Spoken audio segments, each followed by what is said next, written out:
What's up, guys? This is NLW bringing you another Gran Turismo 3 Let's Play video and the second half of the GT All-Stars. Before I get started, be sure to watch the whole video, leave a like, comment, subscribe, hit up that notification bell, follow me on Twitter at RisingFlame2011, check out all my YouTube videos, I do have playlists, and be sure to everything I just said, it does help out a lot. I always appreciate the support and feedback. We are back with the second half of the GT All-Stars, and I brought Victini back. So he will be sitting in the same spot he did before. So, we are at Rome for race number 6. We may have our hands full with this one, but I'm going to go for it. So here we go. The second half is going to be much harder than the first.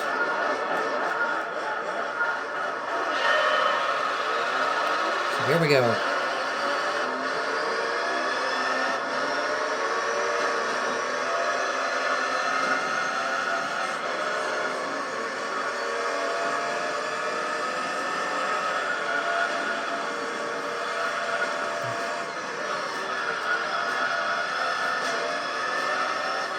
So the remaining races that we have left are this one. We have Seattle up next. We have Route 11. Grand Valley, and then Tokyo to cap off the championship. Now, I know I said this championship was going to be like 5 hours. No. At the rate we're going, this is going to be under 4. Which will be nice. And, you know. And I looked up how much power the R390 has, and I kind of exaggerated a bit in the beginning in the last episode, where I said, oh, it's got like 1,300 horsepower. No, it doesn't. It has 1,191 horsepower, or 1,196. And the GT1 has 1,081. So here's to hoping we can be just as successful here in the second half as we were in the first.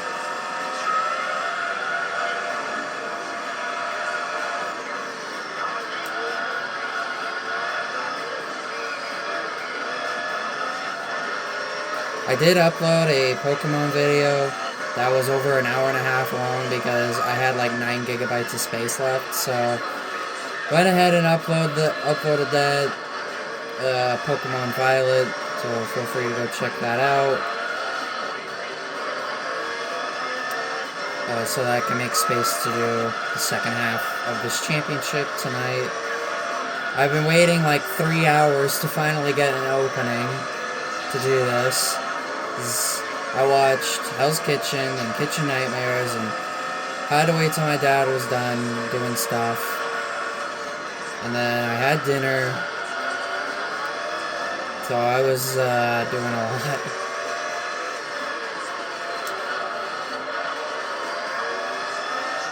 And I changed my PFP on Twitter back to the image where Goosey made me a Victini eating a cookie, or a pretzel, pretzel. He really is one of my favorite artists that I have ever come across.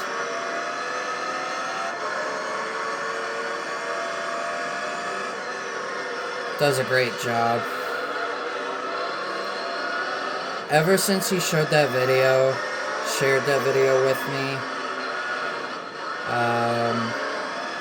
I have had a lot of respect for him since then. Which it's crazy to think I've known him for almost a year already.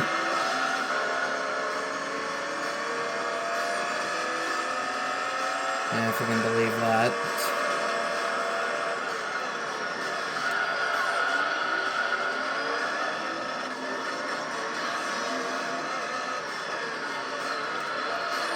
So here's to hoping we don't get the Impreza, because I'm going to have a meltdown if I do.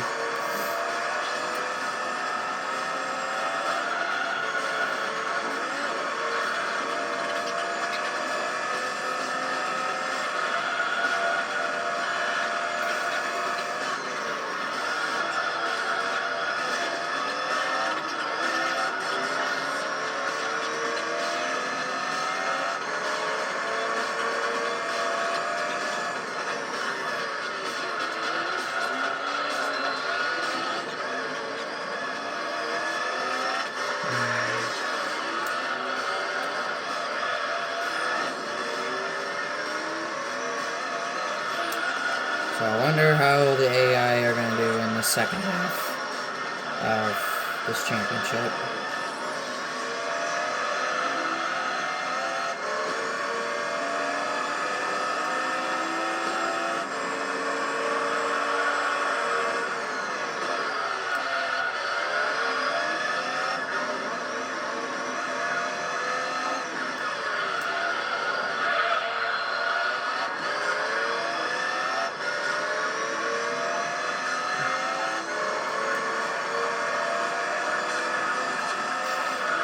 I don't have as much to talk about tonight as I did last night. I pretty much talked through the entire episode. I don't really have much. I mean, just hoping that this goes smoothly. And I hope Tokyo doesn't give me a hard time.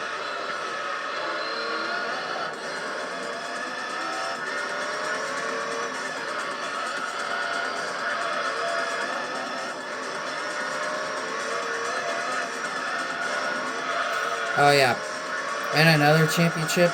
I forgot to add this on to a statement I made last night.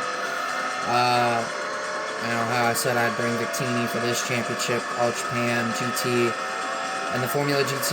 I will also be bringing him for the Polyphony Digital Cup, which is the second longest championship in this entire game.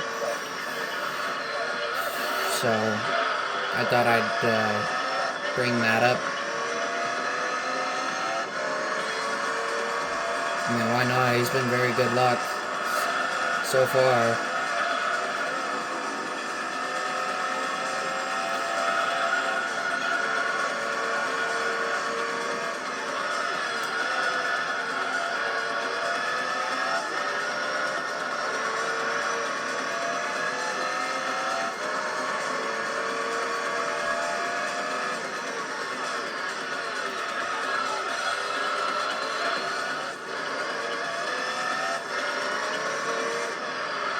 And with me getting a jump start on this before a Creighton game, I might be able to catch the ending of it.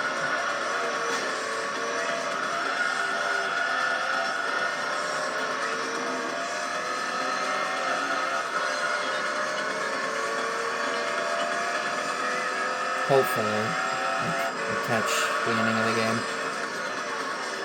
But this second half is longer than the first. So, probably not. Because, you know, you have the likes of Route 11 and Grand Valley, both in the second half.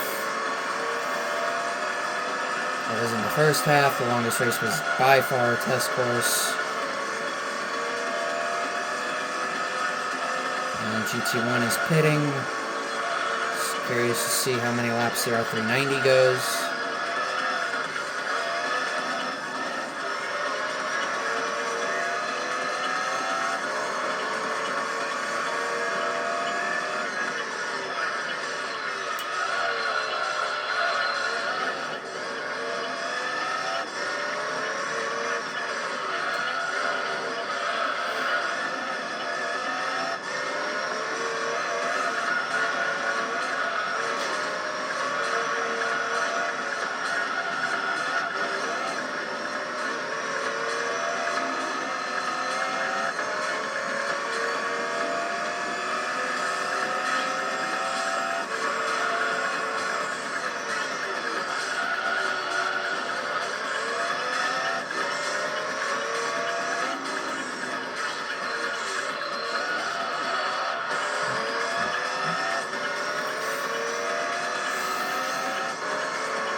And he will be pitting just once.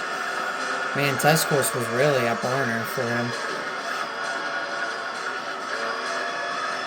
It seems like every place he's gone to, he's only pitted just once. His test course, he's pitted twice. Maybe I really did get very fortunate.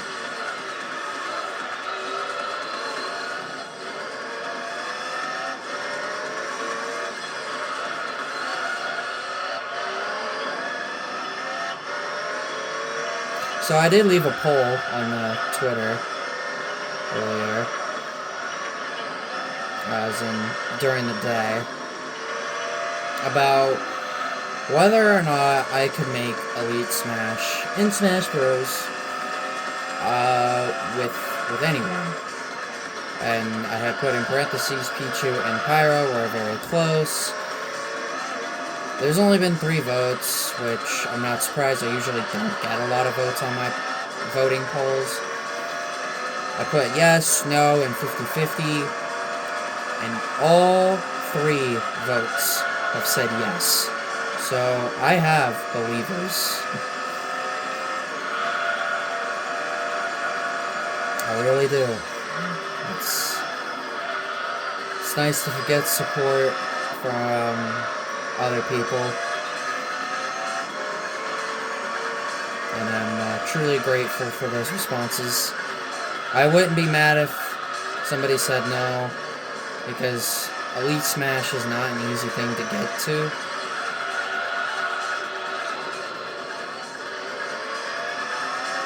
So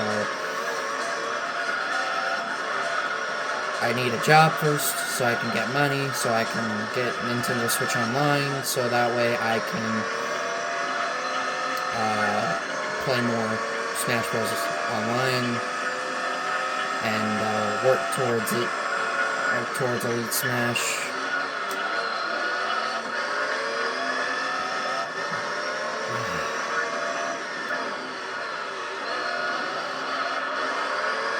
Things are gonna be hopefully a lot better, and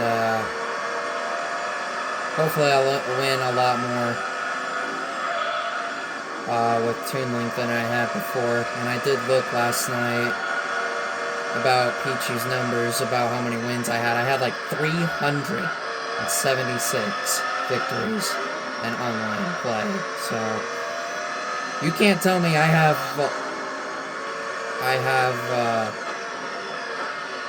a really good chance at making that Elite Smash mark. I'd absolutely would love to do it. It would make me happy. I proved the doubters wrong. And it's be something good to talk about for a long time. I have the right setup. It's just I need the money first to get Nintendo Switch Online. I know when my sister got Super Mario Party Jamboree, which I haven't played that game in a couple months, at least well over a month. I know it would have came with a 2-month free Nintendo Online membership, which I would have been so grateful to have. So I could play more online, but unfortunately that did not happen, because my sister does not know. I don't remember what she doesn't know. I think it's her password.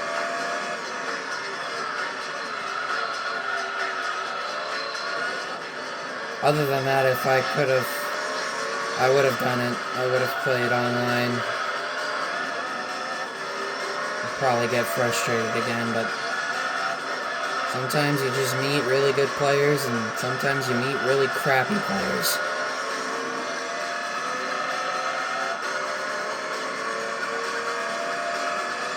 I know I had a little bad habit of quitting out of matches because I knew I was going to lose anyway, and I'd end up getting banned for numerous times. But I promise you, when I get it again, that's not going to happen. I'm not going to allow that to happen.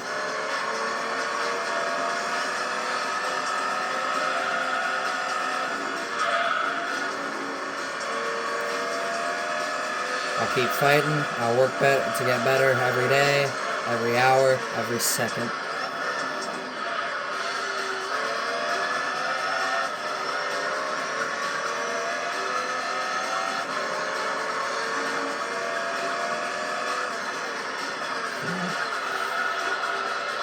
Toon Link obviously would be my go-to. Everybody knows that I made him.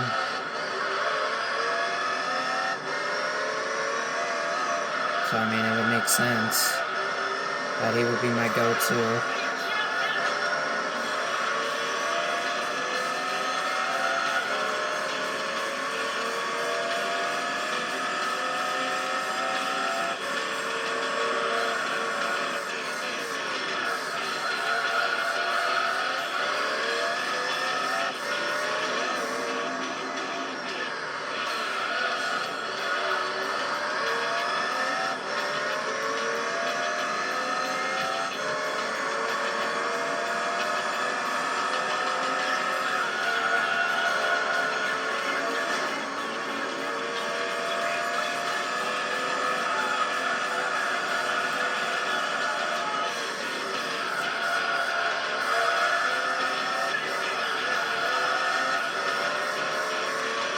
I know I said I was gonna do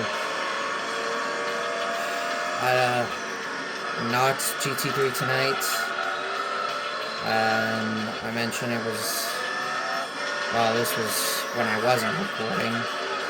I was just kind of taking time to myself and kind of thinking about what do I want my next video to be.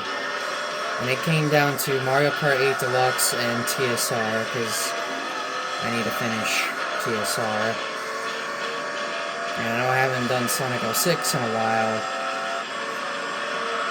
I'm deciding that I'm going to do TSR next, after this one, after this video. But obviously not tonight, because I'm going to be really tired, and I want to do other things. So, TSR will be my next video. It will be at night. Also, that turn was really crappy. But I'll be doing TSR. I have 3 Grand Prix left to do, and we're all finished.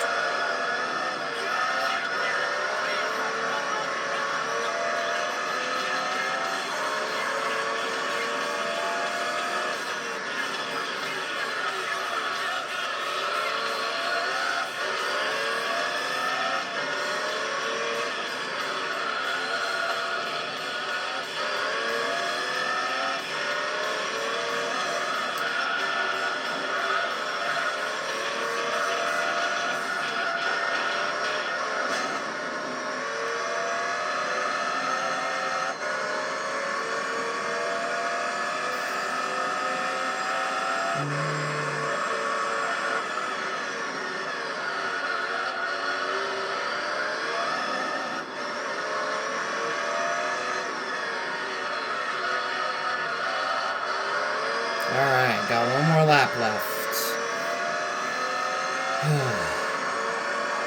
And then we get to the real fun stuff. When I mean that, I mean the much more difficult tracks.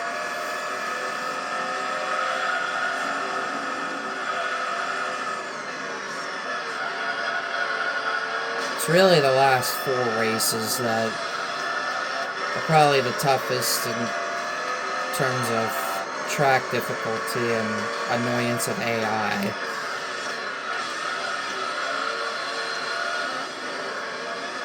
And I will put the Stage 2 upgrade on this car for the last race. Give myself a chance. Because if I don't, Tokyo is gonna practically be near impossible to win with a Stage 1 upgrade. I still think Tokyo is going to end up being the toughest race out of the 10.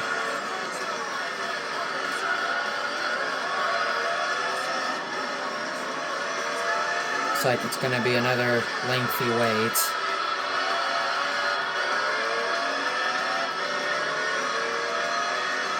And finish. It's race 6 completed. Time to jump. And there you have it. 23-second victory over the R390. It's kind of... This has kind of been the finishing order for pretty much every race since Laguna Seca. I mean, it's kind of expected. Honestly, it just... This kind of seems like that this is how the pattern is kind of panned out here since race 1. So now we move on to race 7, and we got another tie for 5th. The Esperante and the Extra 220 seem to always find themselves tied with one another. I don't know how many races they've been tied, but I mean, it's not affecting me. It's just kind of interesting to see that battle. I did adjust Victini a little bit. Race 7. Seattle.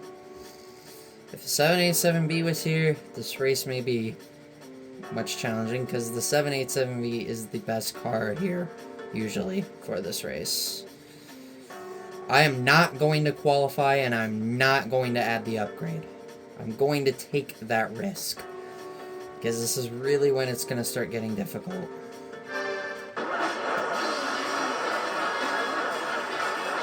And as I promised, too, I did wear my Victini shirt today. As I promised. Obviously, you guys haven't really seen it yet. I'll feature it in a discussion video sometime. Well, that's as bad as a start as I probably could have imagined. And same with the R390. Actually kind of glad the R390 did not have a great start.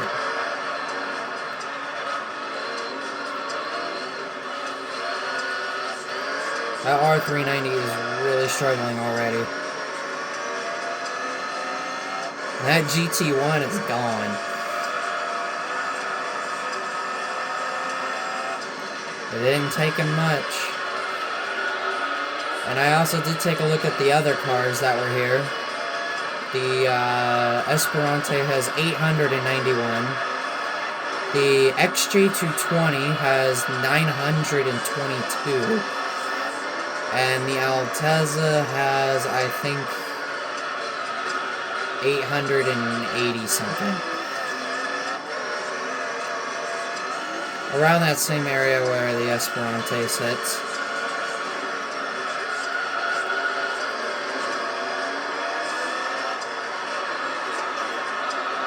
The 787B has about, I think, like over 890. Or 980.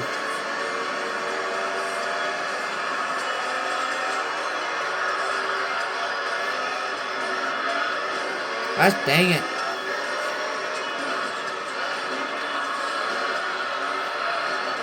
Oh my god, this Esperante is really ticking me off because he keeps getting in my way.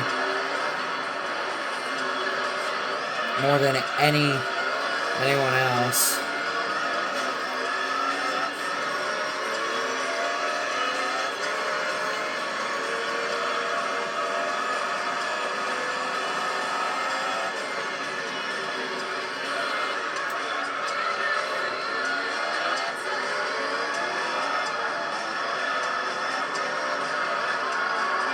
Right, this R390 is a bit of a fail.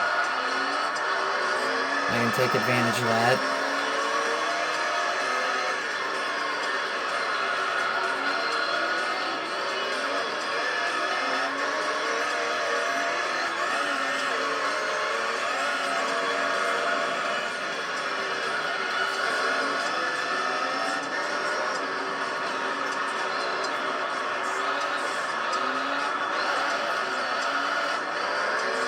I'm not doing very good right now. My driving is kind of terrible at the moment.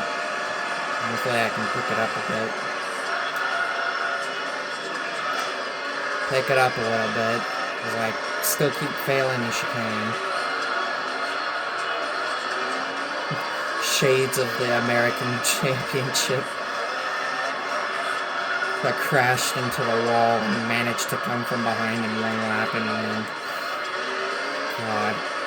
I still look at that video and wonder to myself how the heck I managed to do that.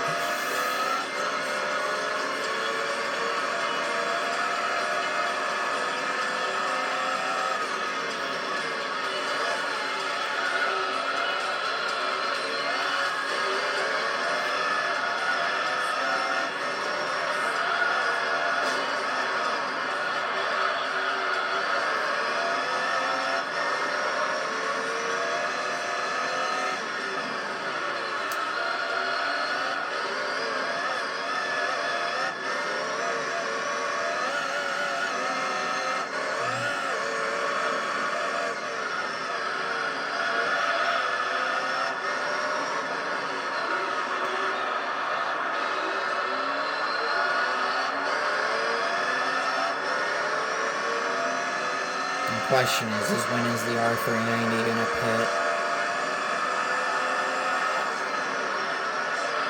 Will they pit once or will they pit twice? Just seems like anything but the chicane. Anything past it up until to the final turn. He doesn't seem like he's very good.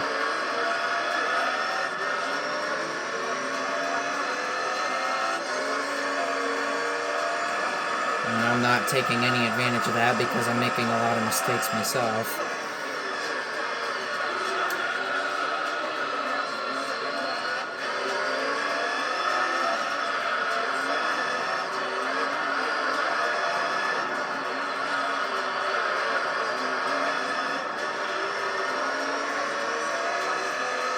Yeah, and this is when the GT1 starts to fall off a little bit. I get to watch a battle right in front of me.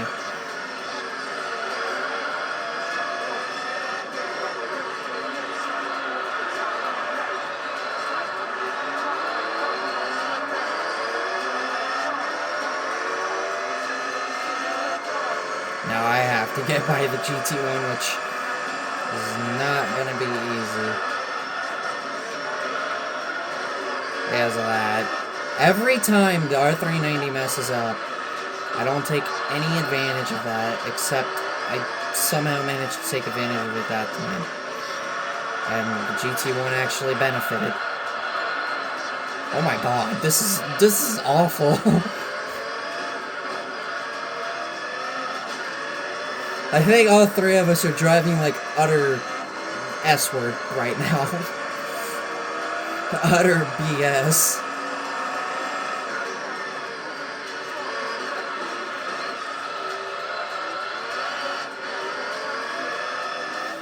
I mean, yeah, we're in a league of our own, but we're all driving like utter crap. And who's really going to take advantage of it? Obviously, it looks like I got the best out of it.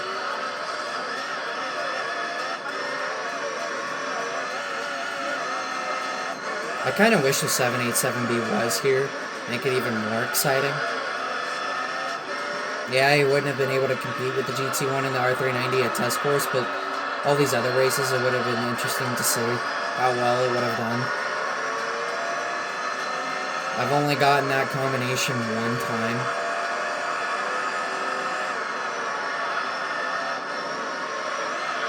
Finally, I had a good chicane.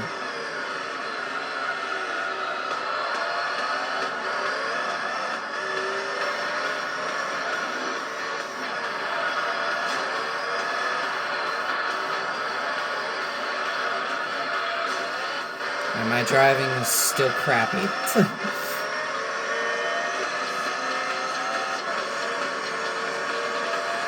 Alright, now we have finally strung out from one another. Oh god, I'm gonna miss it. That was epic fail. And then the other three slower ones are split pretty evenly. Me, the R390, and the GT1, we just all keep on failing.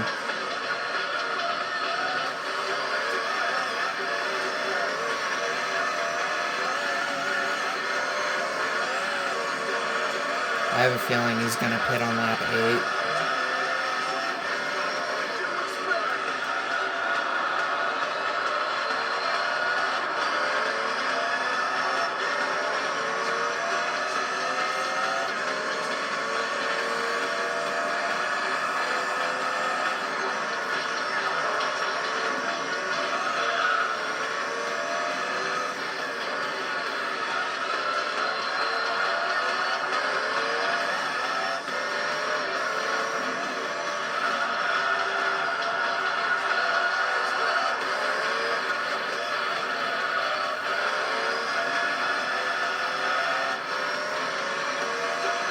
I was much better through the train track section. Much better. Well, the Esperante is pitting. I guess I didn't pay attention to know that the GT1 did not pit at lap 6. So he will probably be pitting like what the R390 did at test course on lap 7 and then 14. And somehow makes it halfway.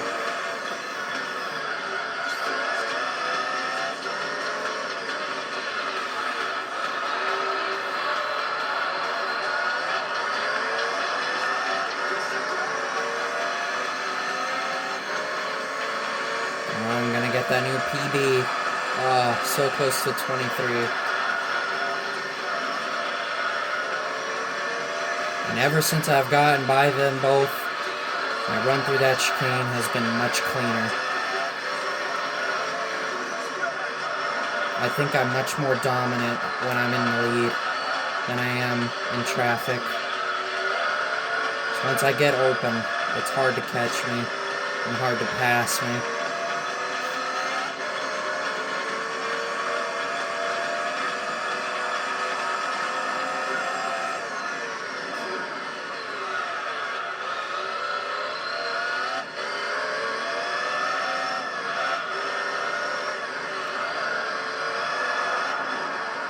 And I kind of think I like having the same PFP on Twitter as I do Blue Sky. I mean, it is Victini after all, so have matching PFPs. If you guys don't know what Blue Sky is, it's basically a much safer, better version of Twitter. Just, I'm not very active on it, but I do post here and there. It's much safer, honestly. It's not run by a crappy owner. Thou shalt not say his name. But go follow me there. I would like to change my username Weavile to Go, because Weavile is not the Go anymore, because Victini's clearly taken that title.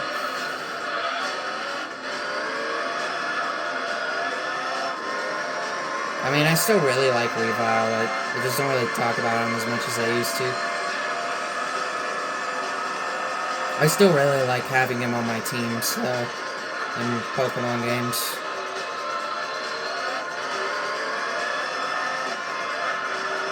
And I'd obviously still like him if I had all the arts that I downloaded from Pinterest, Twitter, Tumblr, Deviant. I don't remember about DeviantArt. I think I took some from there as well. I also took some from Pixiv,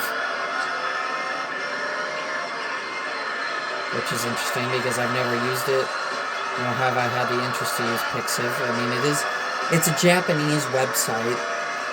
You'll find a lot of things, very unique art styles. Wow, that was beautiful.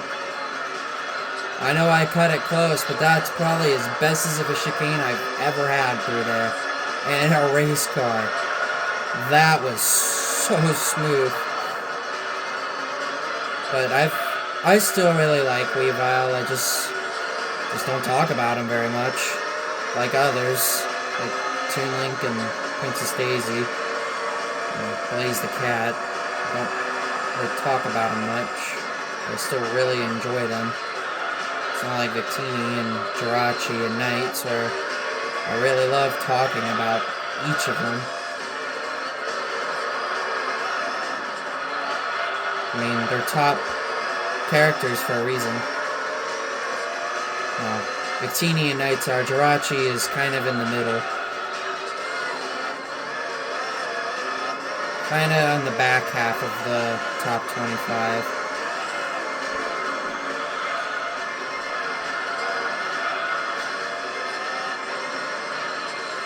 I love Jirachi, but there's just some other characters I just like a bit more. Victini and Jirachi always are a 1-2 in my favorite Pokemon list.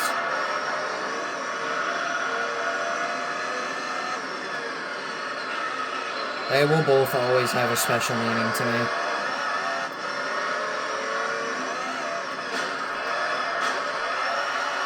Well, it's a good thing I have as big of a lead as I do, because I'm still failing.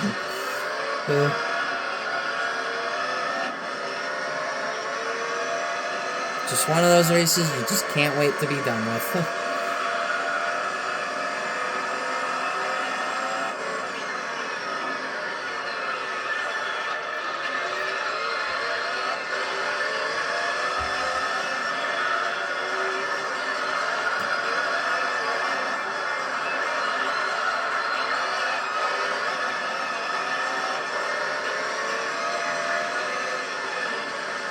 Did not realize I was 34 seconds ahead. So maybe I exaggerated this championship just a little bit at the very beginning. Because this is really proven to be easy.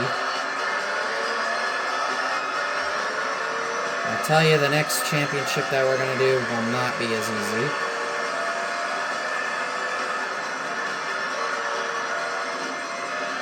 Not to mention the AI are on better tires than these guys.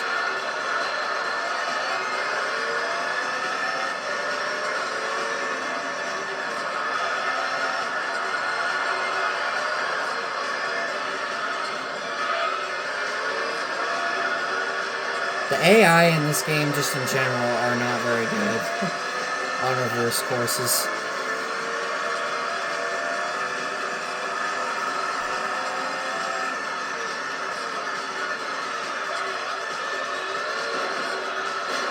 Oh my god, I hate this mother fricker so much. Yeah, you go ahead and do that.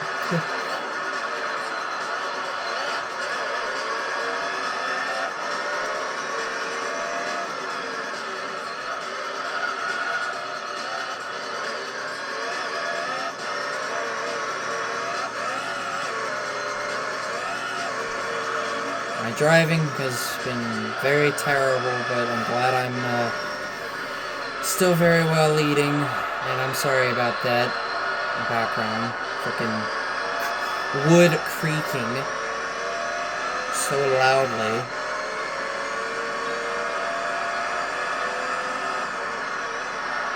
That'll be the only time you probably hear that. I'm sorry about that, I can't really prevent that. This house is old. Okay, this house I live in was made in the 1950s. So, yeah, it's old. It's almost 70 years old.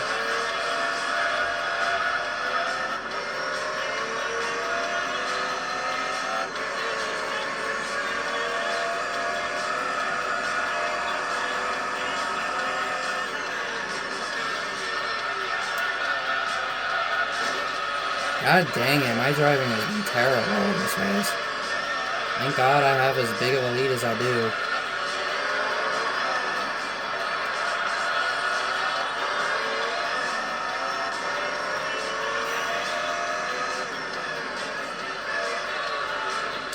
But so far with Victini, as long as I've been a fan of his, I've only seen one OC that has really stuck out to me and has really caught my interest. And this person who's made it, I've interacted with before on Blue Sky. Pretty cool. I'm thinking it. I know for a fact it's based on the Midwest with tornadoes. The Victini's name is Tornado, wearing a cowboy hat and has a gun like a cowboy does, like a revolver.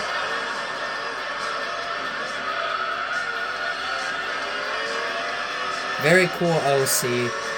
I have interacted with them before, the maker of the OC, and on Blue Sky, and they're pretty cool. Their profile picture was made by Goosey, somebody I get along with well. And I've talked about quite a bit on this channel within the last year.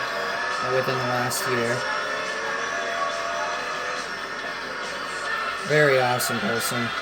He's really cool. He makes a lot of cool stories and art and whatnot. Like, it has a lot of meaning and background to it. I can tell he does it from the heart. I mean, I know I've been told that I should make an OC by lots of people, and I never do, because my art is garbage. My art sucks, but, man, what can you really do?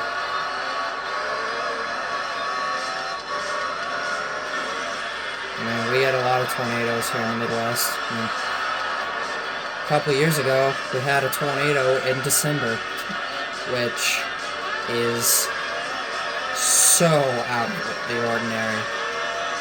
And it definitely felt out of place to have a tornado in the month of December. I mean, thankfully we didn't get any in December this year. But we didn't really have any major snowstorms this time, but we did have our really, really cold day.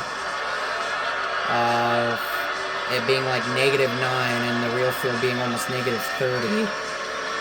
So, yeah, we got our very, very cold day.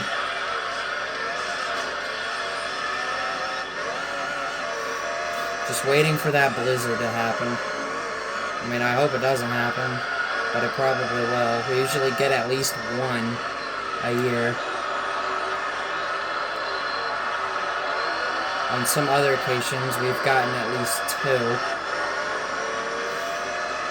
It's crazy what the weather is like here, man. It's so unpredictable. And there you have it. 36 seconds. 390. The XJ220 sacrifices 5th place and pits again on the last lap, and the Altezza passed him for 5th.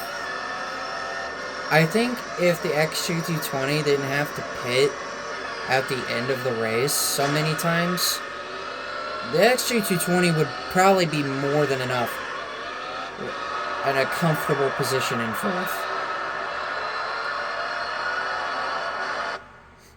All even numbers. Points.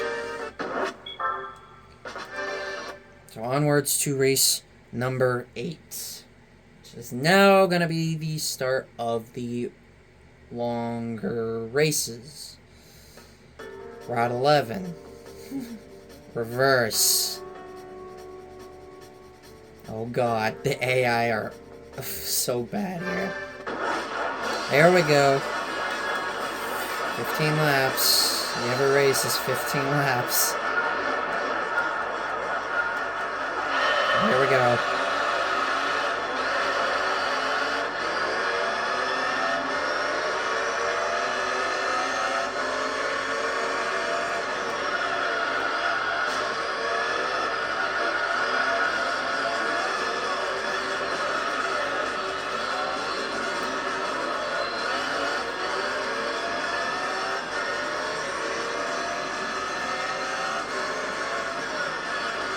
I forgot that they do that.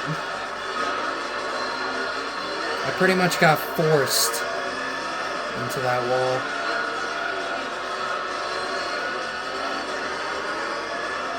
Ooh, can I get the lead early here? Yes. And the GT1 took advantage of that as well.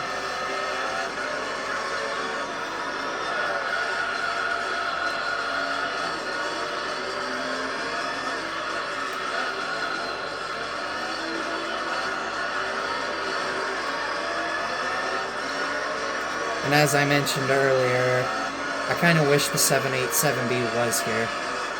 Then it would really feel complete. There's still a couple other chances that we could get all 3 of the big ones, the big the big three here. With the GT1, the R390, and the 787B. There's still a couple more chances that that could happen.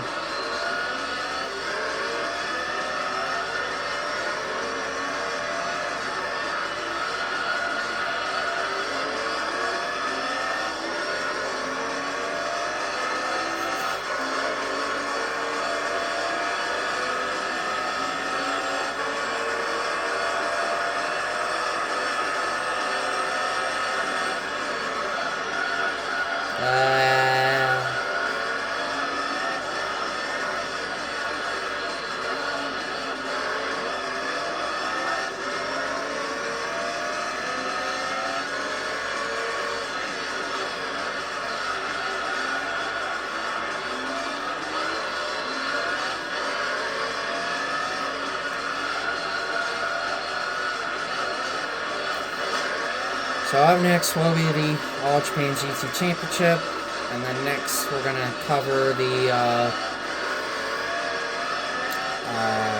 Spider and Roadster. We'll pretty much tackle the rest of the single race series after we're done with the All Japan GT Championship. And then really all that's left is the GT World Championship, the Dream Car Championship, the Polyphony Digital Cup, the Formula GT Championship, and the 10 endurance races. That'll be all that's left in the game once we're done with the All Japan GT Championship. The Spider and Roadster, Turbo Sports, Racer Red Emblem, GT World Championship, Dream Car Championship, Polyphony Digital Cup, Formula GT Championship, and then 10 endurances.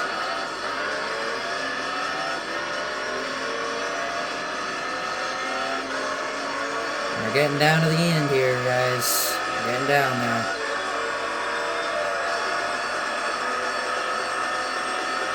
Can't believe I actually have a really good chance of completing an LP on this game. Did not think I would actually be able to do it.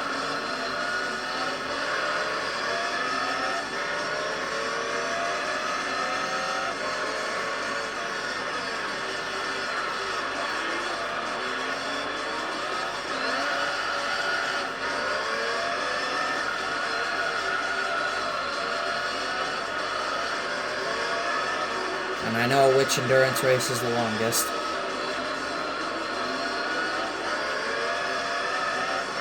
Be the...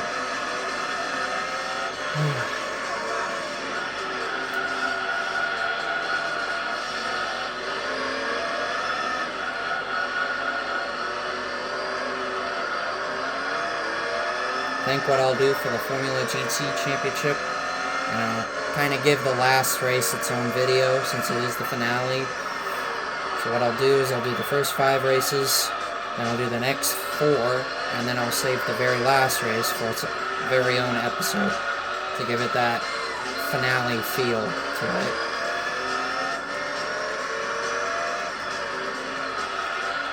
So I think it'll make it even better of an ending.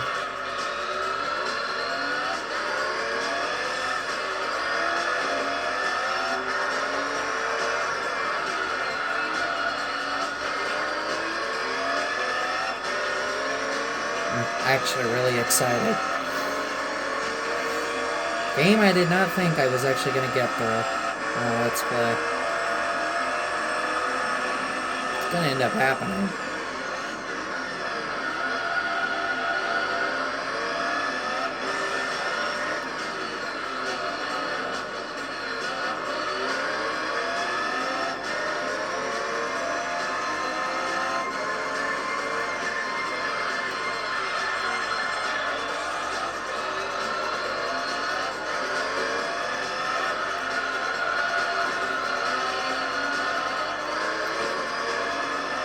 I will say I have enjoyed the battles with the R390 and the races that I have had actual, like, very good battling overall.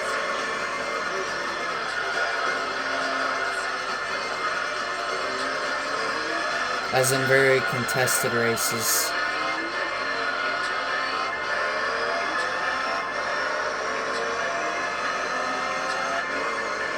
God dang it, I can't believe I actually failed that. I guess since it was when you're in a daze, you just forget where you are. It happens to me a lot. Tend to space out quite a bit.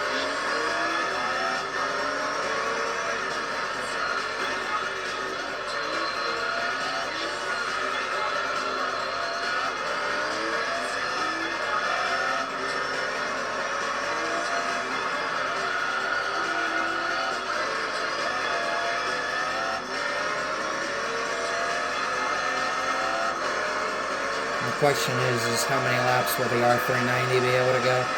And there's the massive speed difference, like, oh my goodness.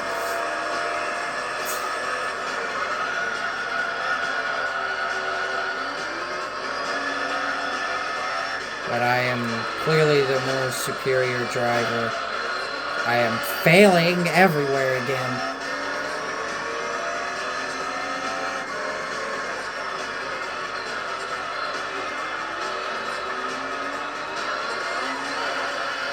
I do not know what's going on with this Zonda in the second half, but it has just performed completely different than in the first half. It does not feel like the same Zonda that did so good in the first half.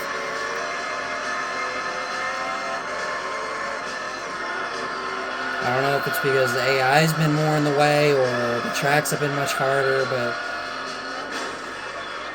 I really do not know what's going on with this Zonda. Out of nowhere, it is just really struggling.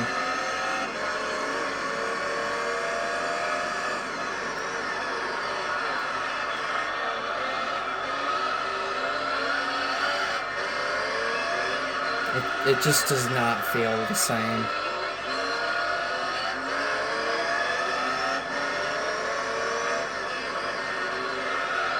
What the frick? That just happened. And every time he's making a mistake, I'm following right in his tracks.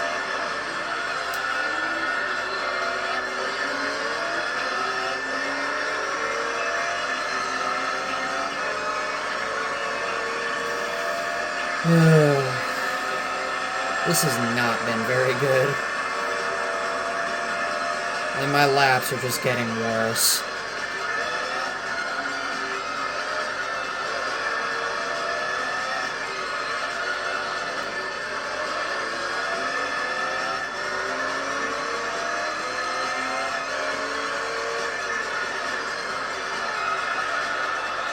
I ought to be thankful that he sucks.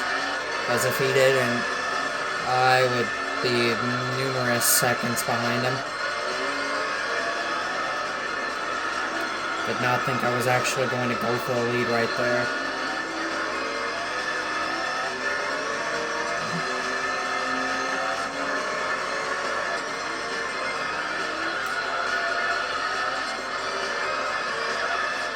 Esperante is pitting at lap 6.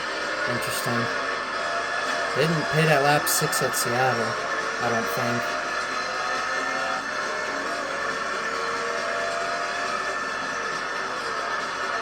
When you hit that wall on that little chicane thing, you know you're going to be in for a rough race.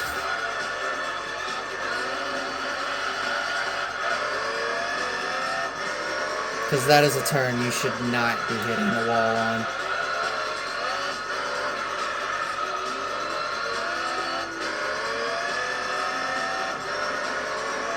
Alright, now I'm starting to drive away a little bit.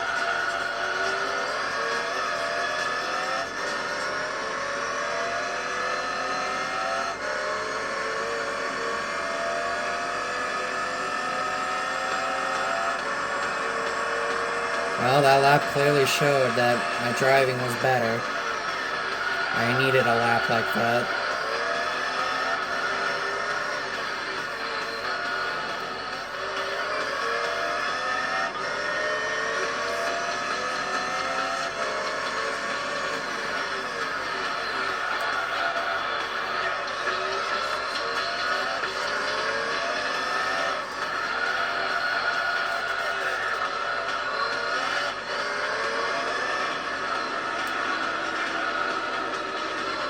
I should make a poll whether or not I should put my Victini plush in more videos to bring, like, more good luck, and good fortune upon me and anybody who watches these videos.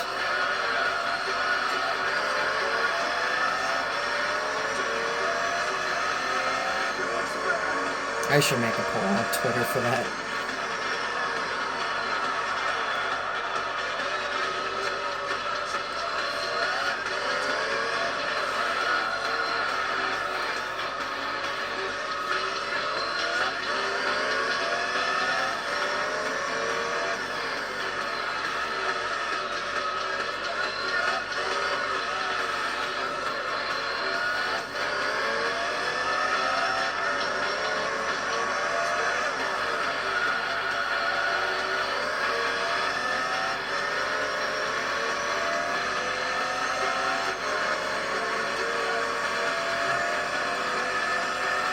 Alright, we're halfway through this race.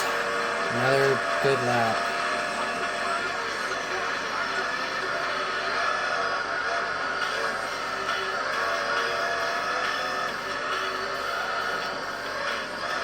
Ooh, that was close.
Yay, that was a really good lap. I'm starting to run decently now. Oh, the R390 did not pit on lap 8. Interesting.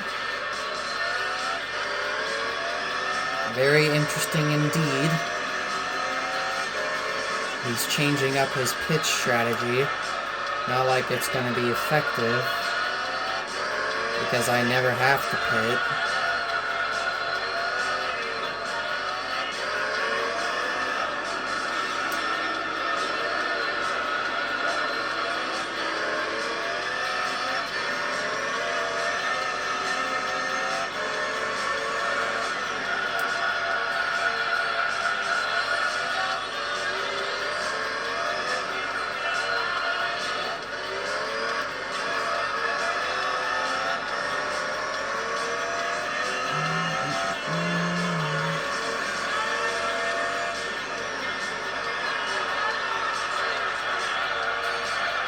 I'm drifting.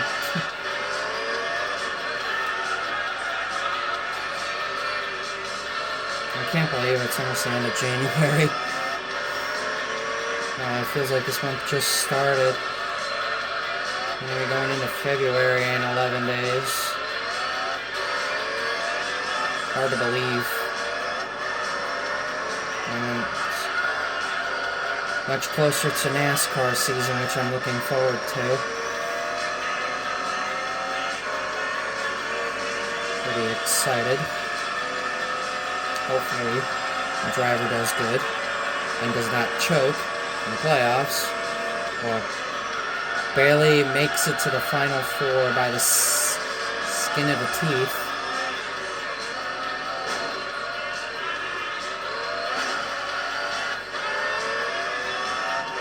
One way or another, I think we'll get a championship. It's just when and consistency, you know.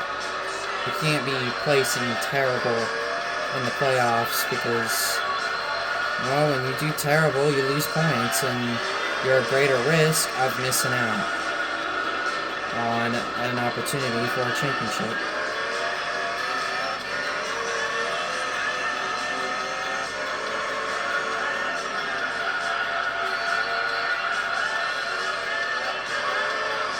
So, they start in February 2nd with the Clash at Bowman Gray Stadium. And then the duels on the 13th.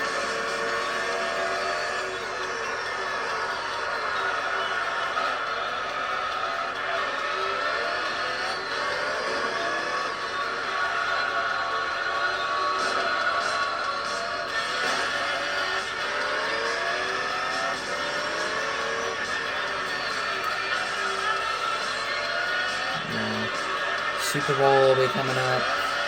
March Madness will be here before you know it. It's crazy. I think winter is the best part of sports. You got bowl games, you got the CFP National Championship, you have the Super Bowl, you have the NCAA Tournament, and the NIT, you have the beginning of NASCAR season. Like, it's the exciting stuff. And Christmas and New Year's as well. So really, winter's the best part of the year. Even though spring is my favorite season, because the temperatures are actually reasonable. It's not overwhelming. Fall and spring are probably my two favorite seasons to go out for walks. Whether I want to lose weight, take time to myself, just want to go out and exercise, play Pokemon Go or something. You know, just, I personally think it's the best time. And, you know, school starts in the fall. Hard to believe that there's only going to be, after this month, only just 3 months left of school. Which, I've already been out of school for almost 5 years already. Graduated in 2020. Starting my YouTube channel in 2019, and still being in high school in that time, made it a little more difficult to make videos. But I still managed to find the time. Obviously, my recording setup was awful. Times I chose to do them were not very good because everybody was up, moving around, making lots of noise, talking, the floor creaking, dishwasher running, doors opening and closing. My recording setup was really bad, and obviously it seems like that this recording setup that I've had for the last year to two has been very effective.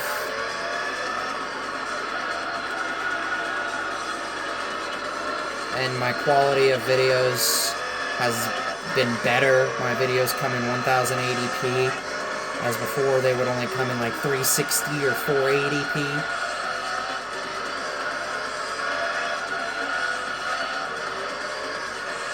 I know I've had thoughts of wanting to collaborate with my brother or sister again in a video. Back in 2015 we did. Which was 10 years ago. When I made my debut in a video with my brother, back when my brother was making Smash Bros. Brawl videos.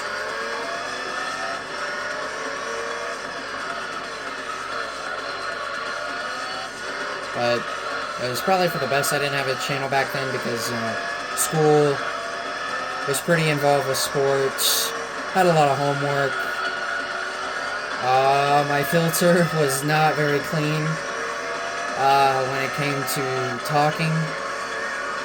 We were always doing stuff as a family. Holidays. I wasn't very good at a lot of games back in 2015 when I was 13 years old. I mean, I couldn't figure out how to turn on a Wiimote. I mean, and really any game I'm playing on the GameCube, or I mean, Wii, like Mario Kart Wii, Super Smash Bros. Brawl, all those games. Sonic Rider Zero Gravity. I'm using a GameCube controller. Super Mario Galaxy 2, I have to use a Wiimote and nunchuck to play. The GameCube controllers are just much easier to work with than the Wiimote. They just work better, personally. I remember the days when I was in Boy Scouts, and every fun camp that we would hold in the winter, in a cabin, at a lodge, we would hold Smash tournaments. I never participated because I was terrible. Although here and there I would have a 1v1 with somebody who was not very good at the game like me. I honestly think out of all the scouts that were in my troop, and with how much better I am at Smash Bros., I would probably beat them all. And I probably wouldn't have that much trouble, because I'm very dominant. Very dominant in Smash Bros. I mean, in online play, I had a winning record, and yeah, the win rate wasn't as great as I was hoping, but, you know, when it's your debut in online play, the win percentage does matter to me. In the last 10 rounds I had, my win percentage was 60%, and within the last 50, it was 47%. I mean, even as a professional Smash Bros. Player, you're not going to win every time. You're going to have your struggles. I mean, yeah, professional Smash players know how to combo perfectly, but you're going to struggle here and there. You're going to make mistakes that are they're going to happen, you know? I mean, it would be great to be a professional Smash player, but, you know, I have to get money so I could travel and go to different places and know when each tournament is.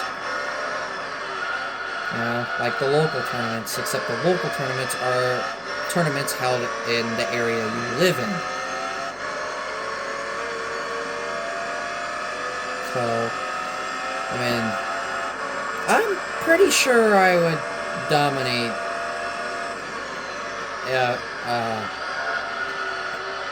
in Smash Bros. If held a tournament against all the scouts and the troop that I was in. There were a lot of good players, too.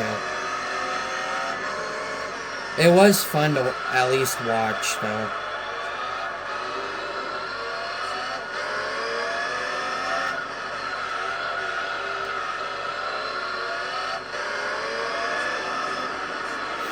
It was really fun.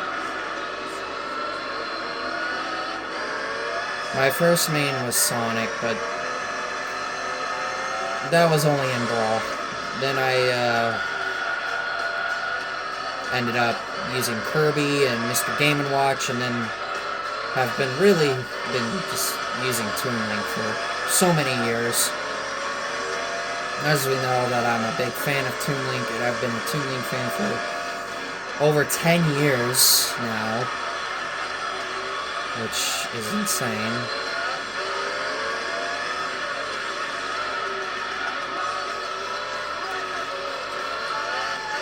Anyway, by far the longest race yet. 27 minutes.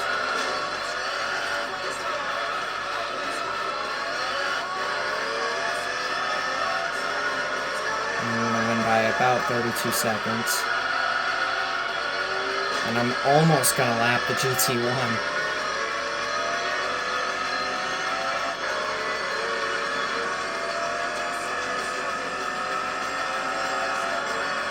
And I lapped him. I'm pretty sure. And there we go. 33 seconds. And probably the most convincing win yet. Lapping the GT1 as well in the end. So we just have 2 races left to go in this championship. And I think the hardest one is the last one. I have the championship won. Actually, I had it won even after the last race. Because even if I finish last, in this race, race 9 and the final race, I would still win. So I have had this championship clinched since race 6. So now we move on to race number 9. It's Grand Valley, and this will probably be the easiest race out of the 10. Because the AI sucks really bad here. You'll know why. I am expecting to lap the R390 here. So here we go.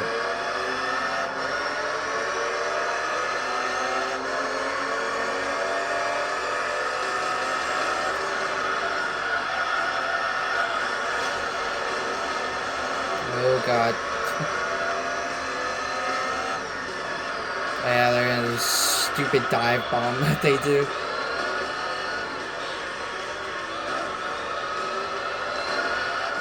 Whoa! Oh god! God dang it, I hate this stupid Esperante. He has screwed me up so many times more than anybody else in this field. On numerous different tracks. And now that I got by them, I can look at now catching the R390 and the GT1. Which will not be an issue at all, because they suck on reverse courses. Especially this one. Because they do that. I probably could have done this race without the upgrade and probably would still win. It's that easy. But if I took the upgrade off, I would have maybe about 500 to 600 horsepower less than what this R390 is carrying. And the GT1. Yeah, they're really bad here.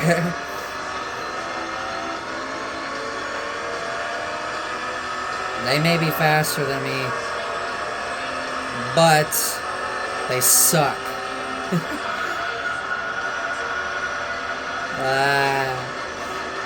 Incoming dive bomb. Yeet. Oh, I got the R390. Yeah, and they back up for some reason.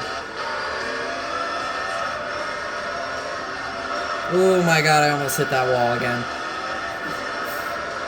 That's not a good wall to hit. First time I hit that wall was in the series we're going to be heading into next.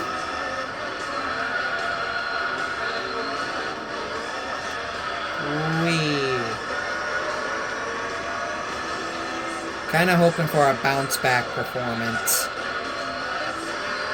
These last 3 races have been not great with this car. I'm kind of hoping for a bounce back run here.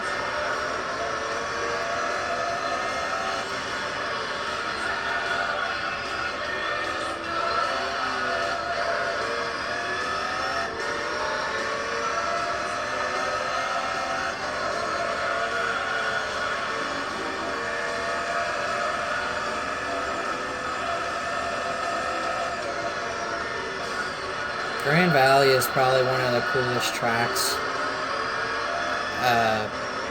in the reverse direction for the time of day that this is at.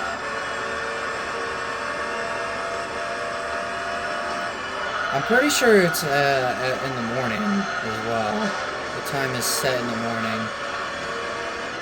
And obviously with GT Sport and GT7 having time change, and you can manually change it yourself.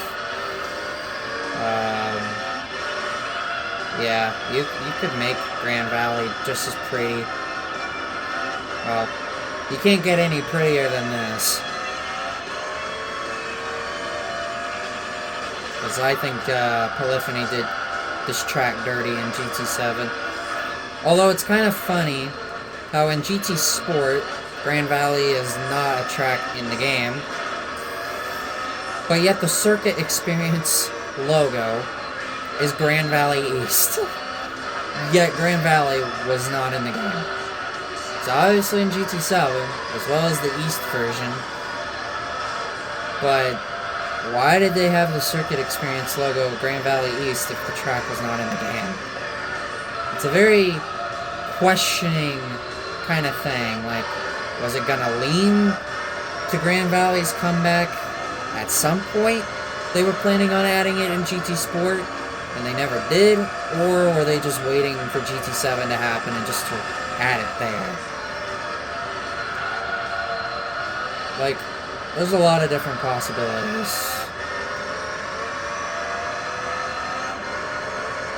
And I mean, this is also one of my favorite tracks to race on.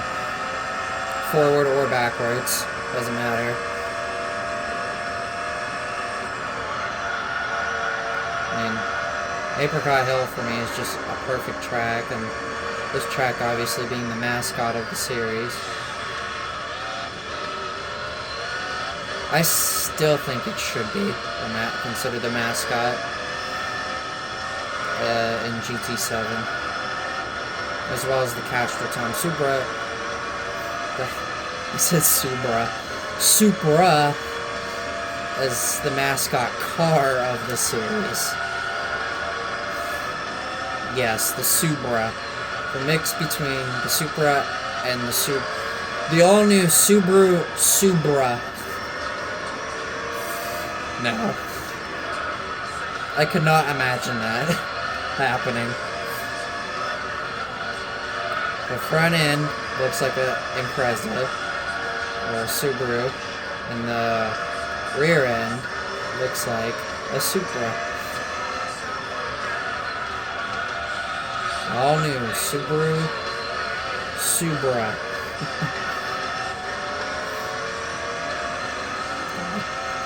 Somebody probably made a meme or something out of it, or made like a custom car to make it look like a Supra and a Subaru.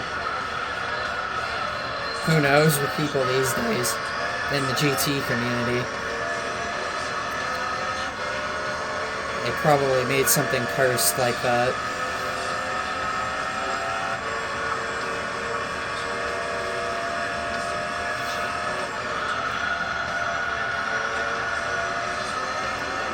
I know back in the group that I used to be in, we used to kind of pick fun of a car called the Renault Twingo. I remember my group chat on Facebook with that. Unfortunately, it kind of just disappeared after the first incident happened between me and my very close friend.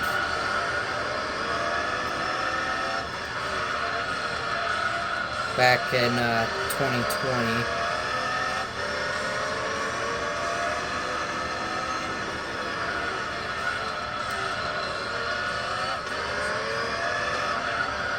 Okay, I may not lap the R390, but I am gonna lap. I probably will end up lapping the GT1.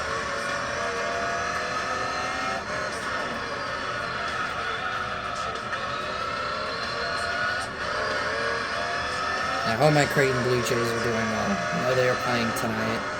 I have no idea what the score is. I have not looked. Probably because I've been doing this the whole time.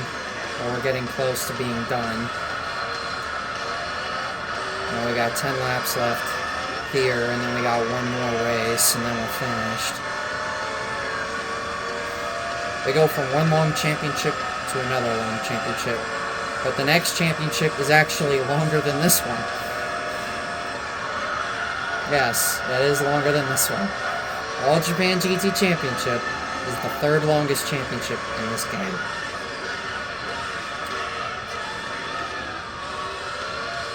Only behind the Polyphony Digital Cup being the second longest, and the Formula GT Championship being the longest. This is the fourth longest championship in the game. And then follow up by the Dream Car Championship.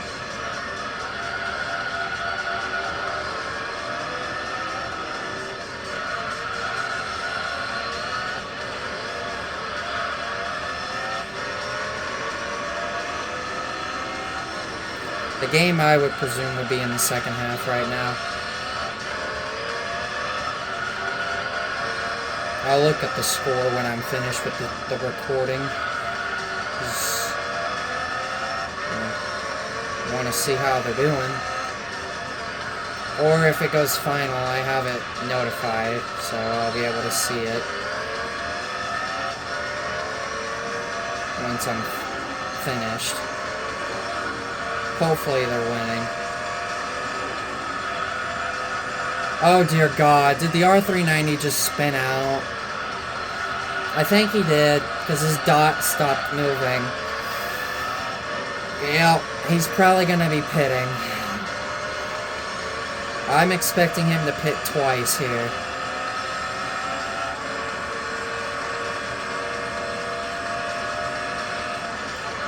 Yeah, I think he spun out. Gosh dang it. I mean, I knew this race was gonna be easy. But man, if he pits twice, then I'm definitely lapping his butt.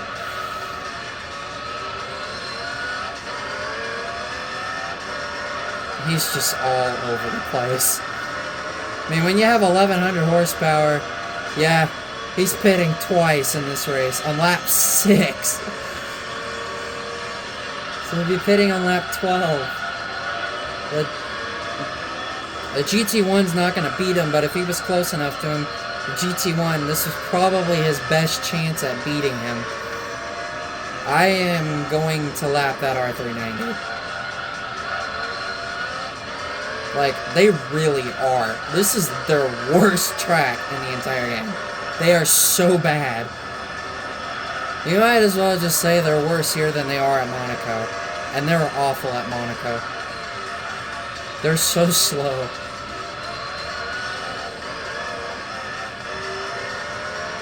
And I will not be using this car for any other series. I'm really hoping I can get the R390. If I do, I will use it for the GT World Championship, which I will save after I finish the last single race series. I just wanted to get the two biggest championships that are not the super license events done and out of the way. Man, if I get that stupid Impreza, I really hope not. But the chances of me getting it are pretty high because I get it just about every time. There's a 25% chance that I don't get it. Or a 75% chance I don't get it, but half the time it's the 25% that favors more.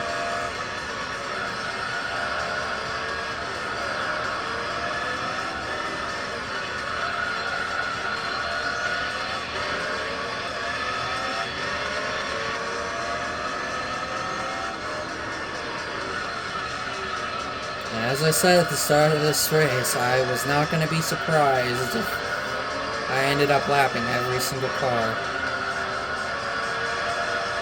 But that last race, oh man, is it going to be a doozy. I may qualify for it. And I am going to put the Stage 2 tune-up on it to make sure that I will hopefully be able to keep up with the GT1 and the R390. Because that is one race that they are almost perfect on.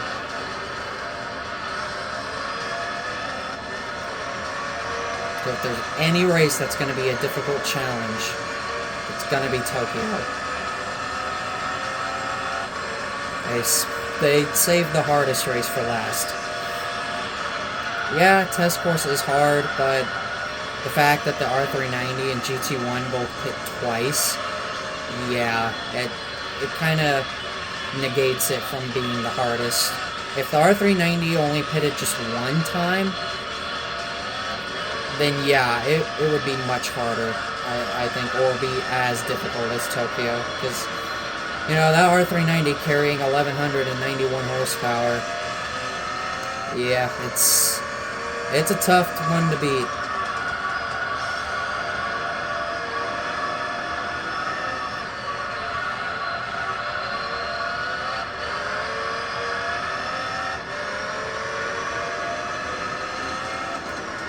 I mean, this race is usually always the easiest one to win, because the AI is terrible, and usually gets pretty boring for me, so I have to think of other things to talk about, like sports, or Victini, or Knights, or Sonny's, or my YouTube channel, or what I've been doing on my own, or, yeah, just kind of think of stuff to talk about.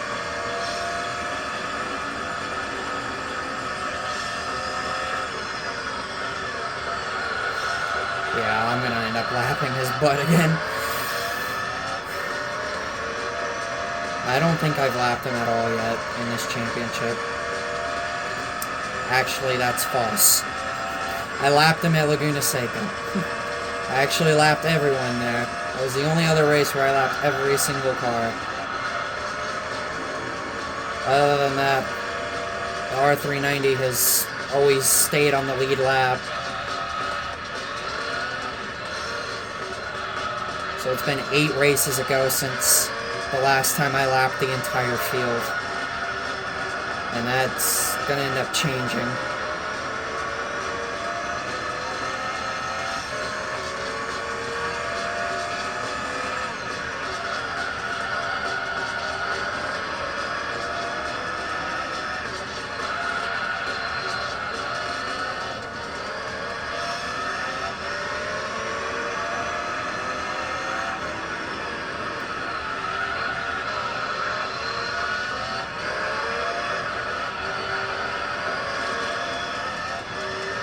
I'll also be kind of anxious to see when the NFL draft comes around, April 24th through the 26th, almost 3 months away. I'm anxious to see what the Steelers end up picking in the draft. Hopefully they nail it like they did in last year's draft. Before last year, their draft picks were not very good, because half those draft picks that they took anything before 2024 were not very good. They didn't get a lot of playing time. But hopefully this year is going to be just as good as last year's.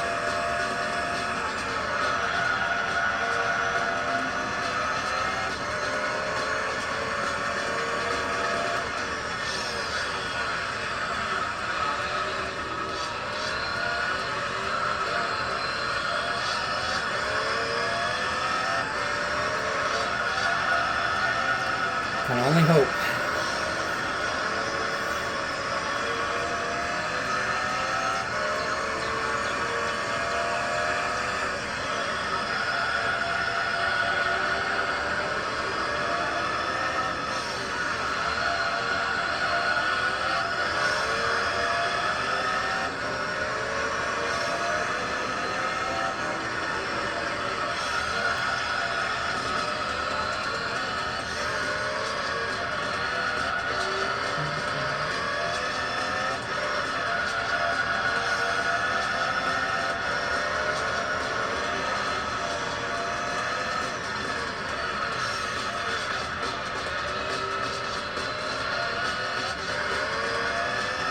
I have to say, this championship went very fast. It went a lot faster than I thought it would have. But, I mean, we are driving heavily upgraded cars. 800, 900, 1,000 horsepower cars. With hefty upgrades, so, and that's what makes them so high in horsepower.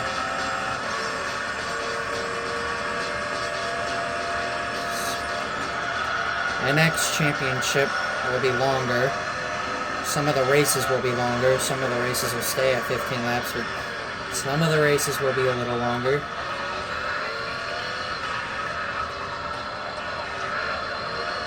I mean, if you thought this was long, then you haven't seen nothing yet.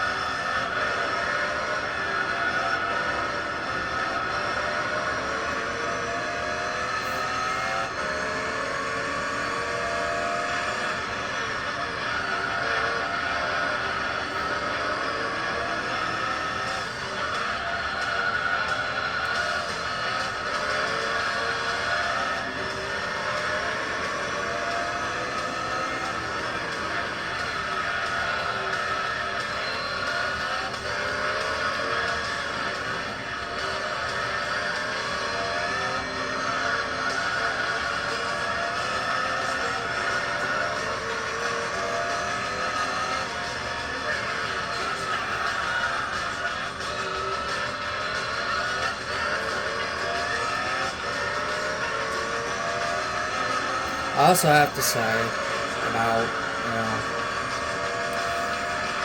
video games in general, I have to say that when I beat Mario and Luigi Brothership a couple weeks back, I told myself that it definitely competes with some of my favorite games. It absolutely does. It is a perfect 10 out of 10 game in my eyes. It even competes with some of the greatest games like GT3 and 4, Sonic 06, Test Drive Unlimited,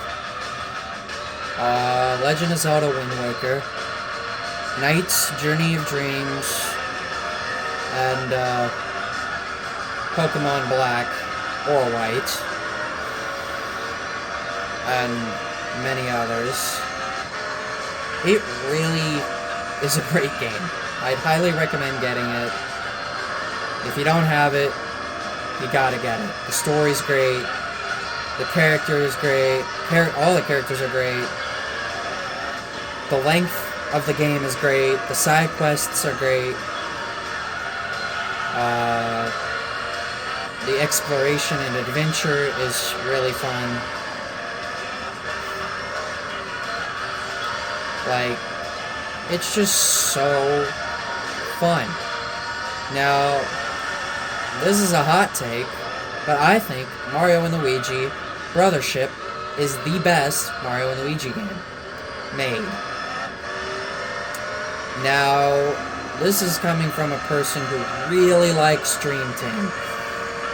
Mainly because of Prince Dreambird, because we all know how much of a fan I am of his. Mario and Luigi Brothership is the best Mario and Luigi game ever made. Besting Dream Team. And if I had to choose between Prince Dreambird or Connie, I would pick Connie. Prince Dreambird is also a really good character, but I love Connie so much. There is more art of her than there is of Prince Dreambird.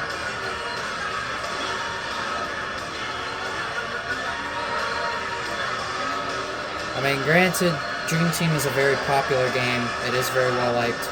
I feel like Brothership, it is a very good game overall, but I think people don't give it enough credit for how good of a game it really is. And I think it gets hated on a lot, you know, typical IGN always being very hypocritical about their status about the game and their reviews and their ratings. You know, screw IGN, honestly. Like, a lot of their reviews for their games are terrible anyway. I mean, I haven't met a single person who actually likes IGN's ratings. So, I mean, Brothership is a really great game in general, and I'd highly recommend it. I'll get more into Corvette in the last race, because we're almost finished here. But I enjoyed the length, you know, I mean, I really love doing very lengthy things. And, I mean, it took me 63 hours, 64 hours to beat the game. But that's because I spent a lot of time adventuring out, looking for things that most people wouldn't, because I seek that adventure side of me. It's adventure time. Great show, by the way.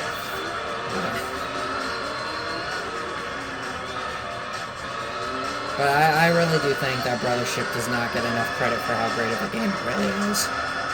The final boss idea is really great with Reclusa. Although I didn't have that bad of a time beating the game, I will say the side quests, some of the boss battle side quests are a lot more annoying to compete with than in the regular main game. Because my god, do they make those boss battles in the side quests much harder.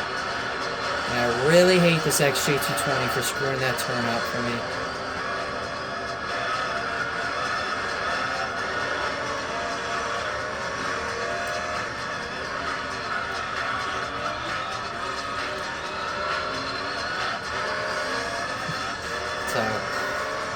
Brothership is an awesome game, and I'm very excited to do a Let's Play on it this year. Obviously didn't get a quick start like I did with Pokemon Shield, but wait, I've got other playthroughs that I'm doing right now. So, give it some time, and I'll get to it. As well as a revisited Let's Play of Sonic Mania. And there we go, that was race 9. One more race left in this championship. And there we go. Minute and 44 seconds. I almost lapped him. I think the reason why I didn't lap the R390 was because my tires were just as burnt out as they were at Apricot Hill. I mean, on my right front, it's pretty much done. It's pretty much toast. And another tie between the XJ220 and the Esperante going into the final race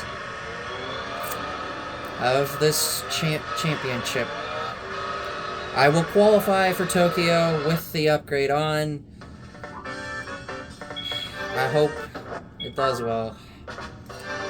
To the final race, of which is going to be the hardest one to win. So I will be right back. I'll put the upgrade on, and I will see you guys after my qualifying session. Alright, I am back. And that qualifying run was pretty solid for the most part. The warm-up lap was pretty good too. I mean, overall, it was a really good run. My best time gainers is gonna be after the sweeper, because that's where my car was the best. I am not surprised that I'm gonna have to work from behind.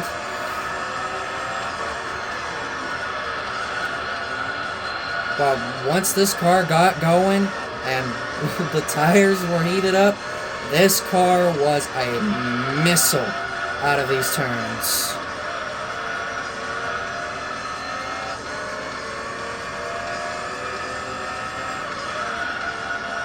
It was really, really good. And that was a pretty solid sweeper.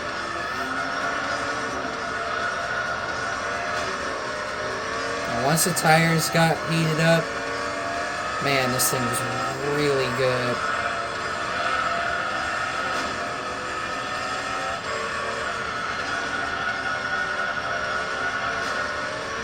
And you see the lap time I ran was a 1:23.8. I was the only one who was able to get that quick of a time, under 1:24.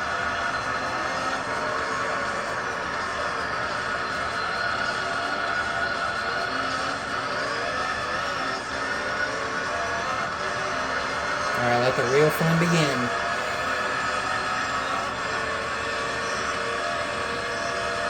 If I did not have this upgrade, I would be screwed. Yeah. Hitting max speed as well.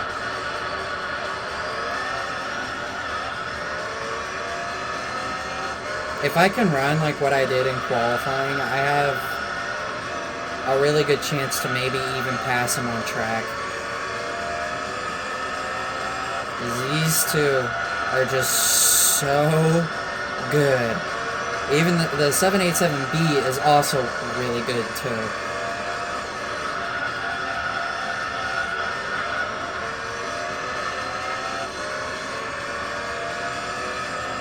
And also, here's to hoping I don't get the Impreza, since this is the last race.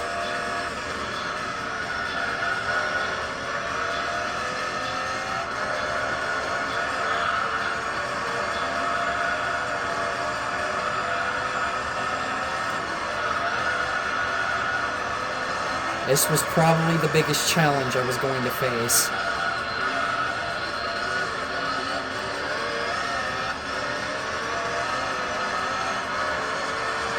These laps are gonna go so quick. So fast. And I just beat my own qualifying time by 0.6 of a second.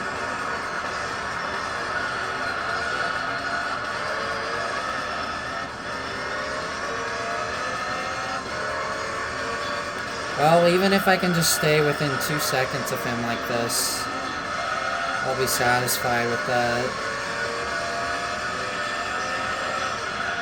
But actually, I'm starting to think I may not pass him on track.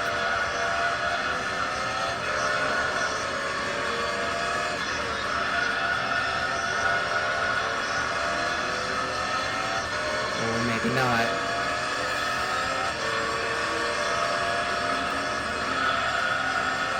God, I am not liking my line through there. I have a chance to get a really massive run through there. And get within striking distance, but just cannot get it right.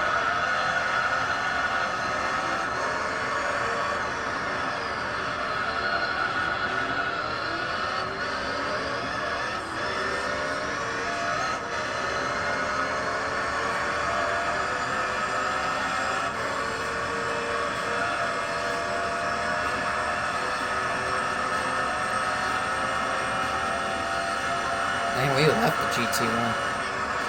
Really has no chance. At least I know the GT1's not going to be a big threat for me. It's really only the R390. Question is how many laps is he going to be able to go?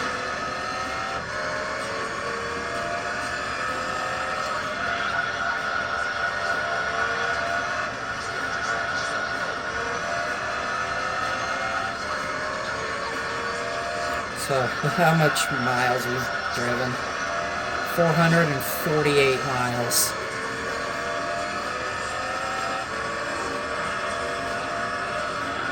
God dang it, I'm not doing very good there. If I can improve that turn, that kink, man, I could be right on his bumper.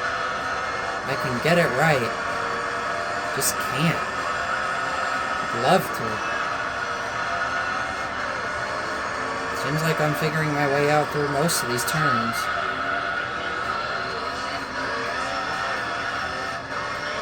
I can only just get so close to him, and then we're like neutral towards one another.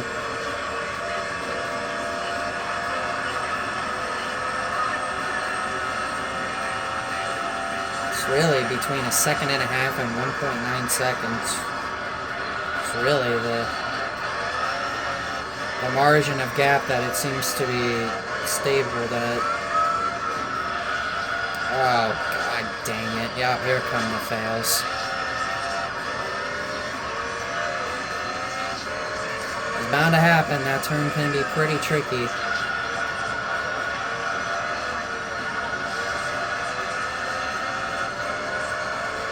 I think getting that run in that kink would be really nice to have right now.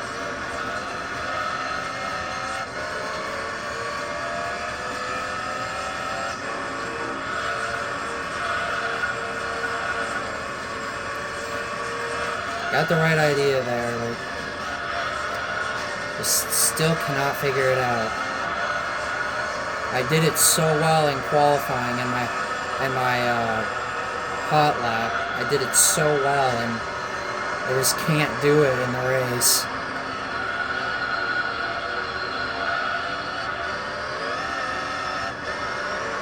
I really hope I can get it nailed down. If I don't get it nailed down, I might be screwed. Because with those mistakes that I'm making, it's allowing the R390 to slowly get away. And the GT1's not going to be a factor. He really hasn't been a factor. Really, any race. When the 787B was here, he'd probably be running right behind me. That 787B performs pretty well too. Like, I'm actually not doing terrible on my entry on that sweeper.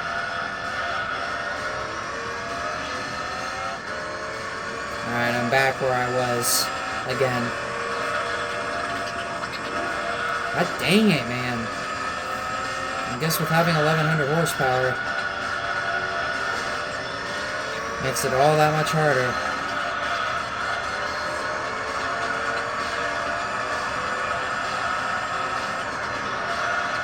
This race is gonna go by so fast. Alright, yeah, he's starting to slip up now. His tires are definitely wearing out. And then I don't take any advantage of that at all. My car decides to get understeer and start drifting.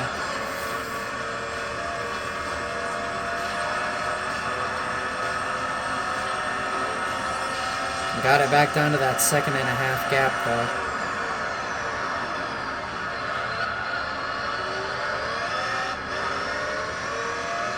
It's amazing I was able to get that kink so perfectly in my qualifying and hot lap run, but have not been able to do it really good once in this race so far.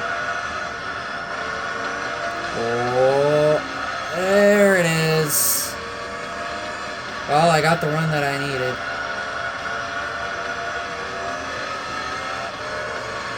I think his tires are falling off. There we go. Finally. Of course I get it when I'm in front of him.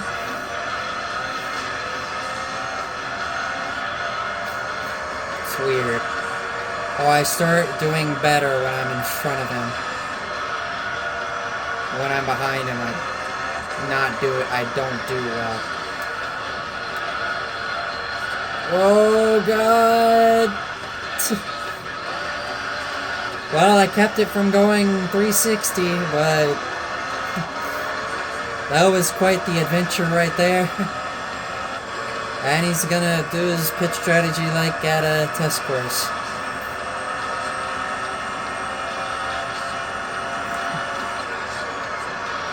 And now proceeds the fails.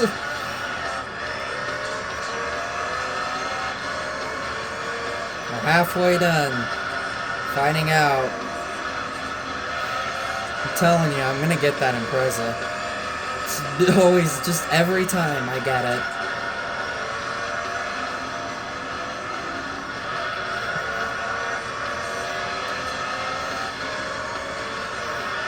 It enrages me like a flame of an eternal flame.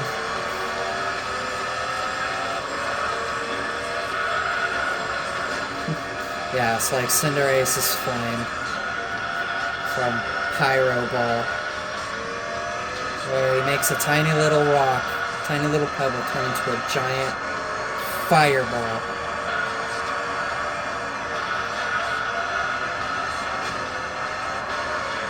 Because Cinderace is just that cool, yo.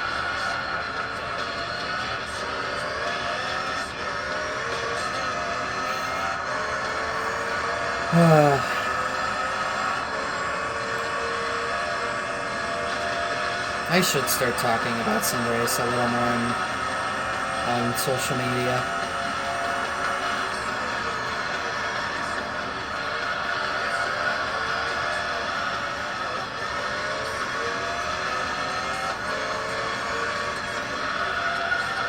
It's just there's so many characters that I love. It's hard to talk about them all of them at once. Because there's characters that I focus more on than others. You know, like Victini, I've gotten more into talking about Knights again. Like, there's a lot of characters that I don't talk about very much at all like I used to, like Billy Hatcher and Ray the Flying Squirrel. And Blaze by herself.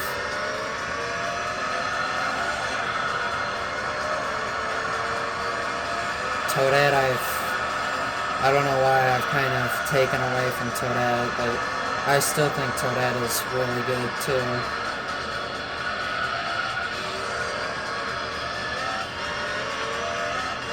Ever since my last round of Super Mario Party Jamboree, I have not talked about her once since then.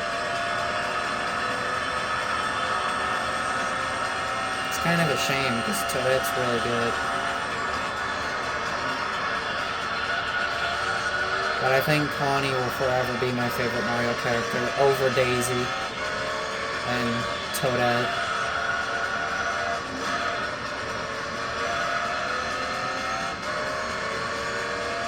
I cannot wait to really talk about Connie and when I do my Brothership Let's Play. That's going to be a lot of fun.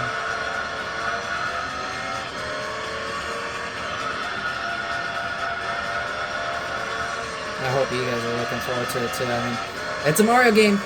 Mario is so popular on my channel. I mean, for some reason. It seems to be probably one of the most widely loved games on my YouTube channel. God dang it. Yes, let's start making a lot of mistakes just because we have the lead.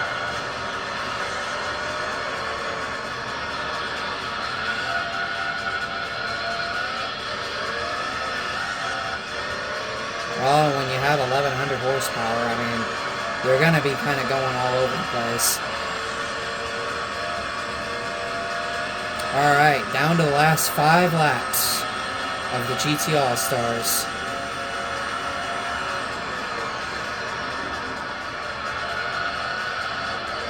It's kind of funny when I was watching Hell's Kitchen with my mom earlier in the afternoon, and they mentioned, you know, the best players that wear the number 23 for jersey, you know, Christian McCaffrey, LeBron James, and, you know, Michael Jordan. But there was one that came up that made me laugh a little bit because I knew who that was. David Beckham. And how I know this is because Cinderace is based off of David Beckham, one of the world's best soccer players, and he wears number 23. I found that funny because I had looked that up not that long ago, maybe like a week or two ago, because that's who Cinderace is based off of. I mean, Cinderace kicks pebbles and stuff like a soccer ball. So, they based it off of David Beckham. And I laugh because I'm like, oh my god, you gotta be kidding me. Huge reference to Cinderace right there.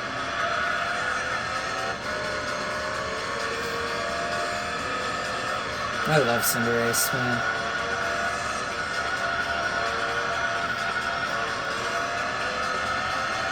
So cool.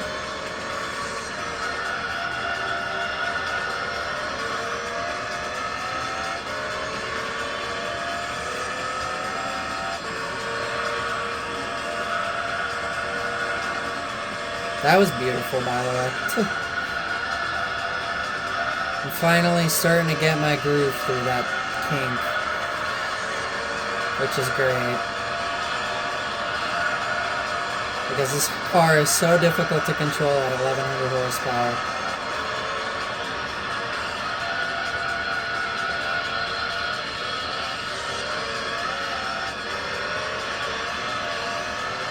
Oh man.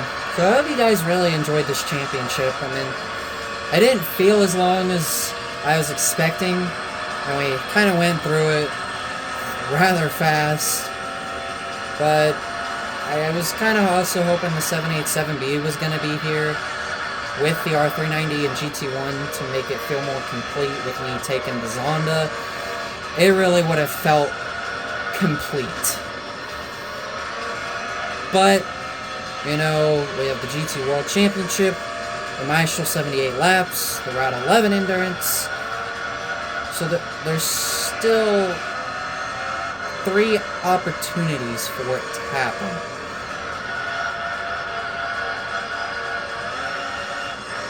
Obviously, I won't be taking the Zonda for anything else besides this, but it would be neat to have all 3 of them together in a championship or a endurance.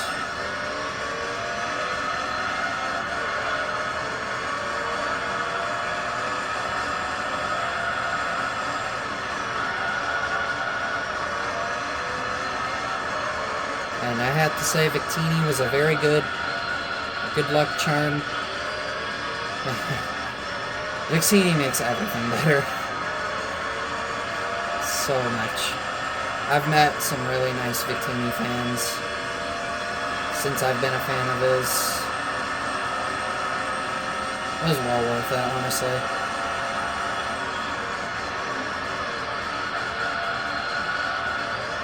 Victini and Jirachi are the best mythical Pokemon duo. They have, I think, probably the strongest connection out of any legendary / mythical Pokemon. Now, I know there's the Lake Trio with Uxie, Mesprit, and Azelf. And the 3 legendaries from Johto with Entei, Suicune, and, my god, I always forget the other one. And then you got the legendary birds with Articuno, Moltres, and Zapdos. I just think Victini and Jirachi just hit it the best, honestly. They just work the best for me, and I really love seeing the 2 connect well. They have a lot in common. Both obviously very, very powerful. And I know I made a video about it of why I think it works. Works well. It'll be in my Pokemon discussion video, so feel free to check it out. Final lap of the GT All-Stars, and I already know I'm going to get that Impreza. Just absolutely know it. Also, over 2-hour segment. Wonderful. If I didn't have the upgrade, and even if I had the stage 1, I would have been screwed. There would have been no way I would have beat the R390 and GT1. They are just significantly better in terms of speed than the Zonda. even in bone stock. The Zonda just has a harder time with the R390 and GT1.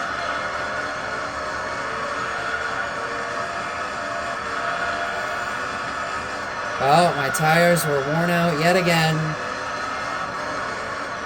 Final turn. And to the finish. Oh man. This was fun. From the very beginning. One long championship down. 4 more to go. Polyphony Digital, Dream Car, Formula GT, and All Japan GT. And there we go. 37-second victory to round out the GT All-Stars. XG220 and Altezza went 2 laps down, Esperante went a lap down, and the GT1 went 57 seconds behind. What a championship, what a drive. This car is fun as hell to drive. Perfect 100 points. Yay. And the Esperante beat out the XG220 by 1, and the Altezza beat the Esperante by 1. So very close battle between them 3. At least we had a good points battle somewhere. We did it. Da da da da. 400,000 credits. All Japan GT Championship is up next. Already know I'm getting that dang Impreza. There's the Viper, there's the Impreza, there's the GT1, and the R390. I told you, I freaking knew it! God dang it!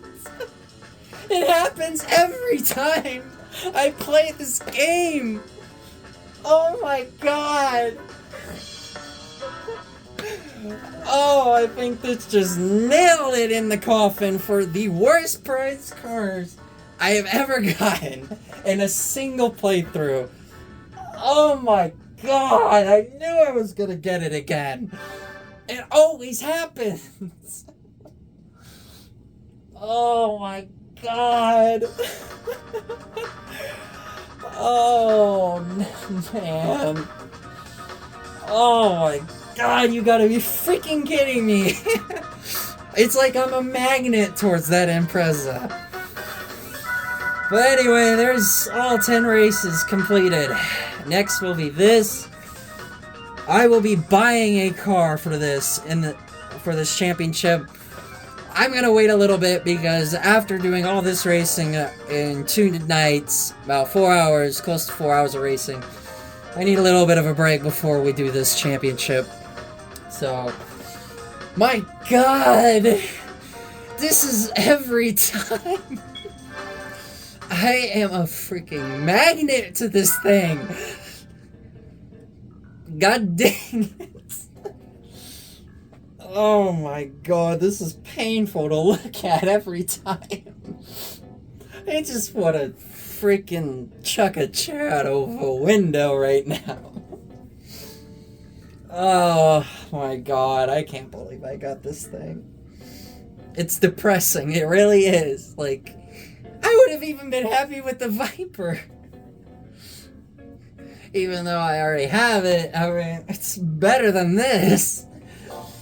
Oh my god. Oh. God dang it, man. That sucks. At least I got through the championship without any problems. That was my biggest focus, was test course, and was in Tokyo. I wasn't sure, but I did get through it. God dang it, man. I am like a magnet towards this Impreza. Every playthrough I do on this game, I get it. I get the Impreza every time. I'm not even kidding, man. Like, probably maybe 80 to 85% of my playthroughs, I've gotten this thing. The other very, very few times I've gotten the GT1, I've only gotten like the R390 one time. I've gotten the Viper concept like 2 times, and I've gotten the GT1 once. Other than that, it's been this Impreza every time. But anyway, that is the GT All-Stars all wrapped up, and Victini will be back for the All Japan GT Championship up next. So, if you guys did enjoy this episode, please be sure to leave a like, comment, subscribe, hit up that notification bell, follow me on Twitter at RisingFlame2011, check out all my YouTube videos at DoF Playlists, and be sure everything I just said does help out a lot. I appreciate the support and feedback. With that, this is NLW saying, catch you guys in the next one.